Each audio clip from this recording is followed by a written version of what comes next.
Member for York West. Thank you very much, Mr. Speaker, and I'm pleased to comment today. I will be sharing my time with my colleague from Trinity Spadina, and so I'm glad to be able to speak to Budget 2017, as I call it, because it'll be 2017, frankly, before much of this budget ever gets enacted. And that, again, will depend very much on the upcoming election and what happens there. So as the representative of the people of York West, I'm on my feet to express my disappointment and my feelings of betrayal felt by the people and the community, certainly in my riding. They have been very vocal on their concerns for many of the things that were lacking in this budget that they were being hopeful that would be there. Budget 2015-17 is not about what we have accomplished. Sadly, this budget is about what this government has yet to attack, including the security of our grandchildren. If you want an example, during the budget speech, the Minister of Finance smugly declared, "The winds of prosperity again fill our sails." Well, this is perhaps one of the most shameful and out-of-touch statements to cross the lips of a federal finance minister to show that clearly the Conservative government is out of touch. Firstly, when a government pretends to balance its books by selling off public assets and swallowing the rainy day reserves, just to look good because we have an election coming, it's both disappointing and dangerous for the future of our country. But this government did exactly that, and worse. After being handed a massive $14 billion Liberal surplus just 9 short years ago, you've got to say, look at what has happened. The Conservatives have mismanaged Canada's finances into a deep hole, and Budget 2015 proves they have no plan to stop digging themselves into that hole. Budget 2015 contains nothing that will make a real difference for the families, students, and seniors living in my riding because it ignores key items like job creation. This budget ignores the pleas of students at York University, Humber, and Seneca.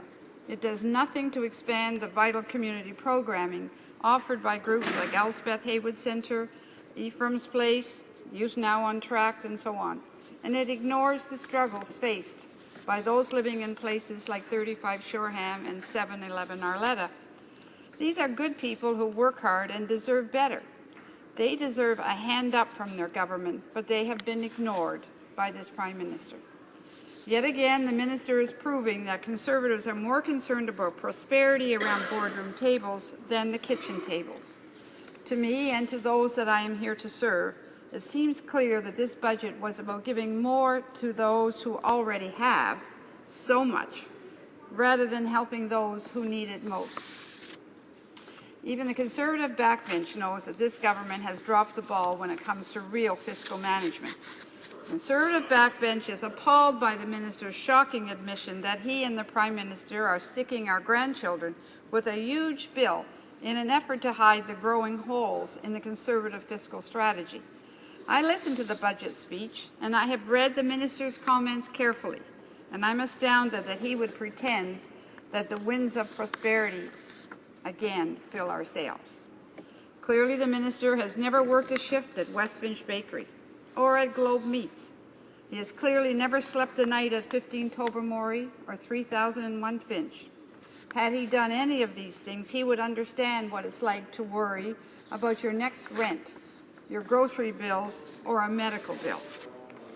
Perhaps the Minister was referring to his banker friends on Bay Street, or who are the top 10% of income earners, because he certainly was not talking about the single parents, the blue-collar laborers, the low-income seniors, the struggling students, or the unemployed workers along the Jane Finch corridor. But this kind of prosperity quest is part of a very long tradition that we have seen from this government. Community groups and service organizations in my riding and in ridings across the country have been staring down draconian cuts in the face of the government since it came to power. No, the lasting and deep social damage caused by this government's short-sighted, top-down philosophy started long before Budget 2015. The members of North Islington Seniors and the Giovanni Cabati Silver Age Club remember too well when the Prime Minister announced to the world that he would be rolling back old age security benefits for low-income seniors. He said it was necessary because they needed to tighten their belts. Well, after that, the Conservatives lined up to vote against a Liberal motion to end a special $90,000 annual prime ministerial pension. But I guess the Prime Minister is all about belt tightening so long as it's not his belt. But of course, this was similar to the shock felt by the Northwood Community Centre seniors when this Prime Minister specifically violated his election promise, just another one, not to tax income trusts. Again, thrusting seniors under the Conservative cost-slashing knife because he thought it was necessary. So seniors know just how this Prime Minister is funding his so-called prosperity agenda and that the Finance Minister is crowing about. But seniors are not the only one that are under threat. Certainly, the Conservatives wouldn't dare deny that their attack on New Canadians when they decimated settlement agencies in 2011, just as a reminder. The 10% cutback in funding was quietly announced just days before Christmas, while most of the cuts falling in Ontario, where at least 10 Toronto-based agencies had their funding cut by 100%, and 35 other Ontario agencies had their budgets drastically reduced. I would gladly give this Prime Minister the telephone number for the Ellsworth Haywood Centre, and if he had the courage to chat with the administrator there about how the Conservative prosperity agenda has touched people in areas like mine. The reality of Budget 2015 is that it is the most recent hack in a series of Conservative cuts working to dismantle and destroy the vital social programs built over generations and manned by hundreds and hundreds of volunteers across Canada. Since winning power 9 years ago, the Conservatives have chipped away at programs that helped define the compassionate, caring Canada built by our grandparents. And we all know, thanks to the Minister of Finance, what the Conservatives plan to hand to our grandchildren. So on the ground and in my riding, groups like Black Creek Community Health Centre, Northwood's Doorsteps, Youth Now on Track, Jane Finch Community Legal Services, the Elspeth, and the Jane Finch Community and Family Centre have all faced so-called prosperity cuts at the hands of this government. And these groups and agencies are not alone. Multiple Aboriginal organizations, environmental groups, including the Experimental Lakes Area Research Site and the Hazardous Material Information Review Commission, have all been hit. Anyone working to advance the causes not in this Prime Minister's good graces have and will face the knife. Groups working on childcare, rights advocates, healthcare researchers, numerous immigrant support organizations and women's groups, including the National Association of Women in the Law, as well as the National Network on Environments and Women's Health, received less support from Ottawa than they did under the previous Liberal government, a government that offered support while delivering tax cuts and the largest surplus in our history. It's too bad they didn't ask for some advice. I'm sure we could have helped them.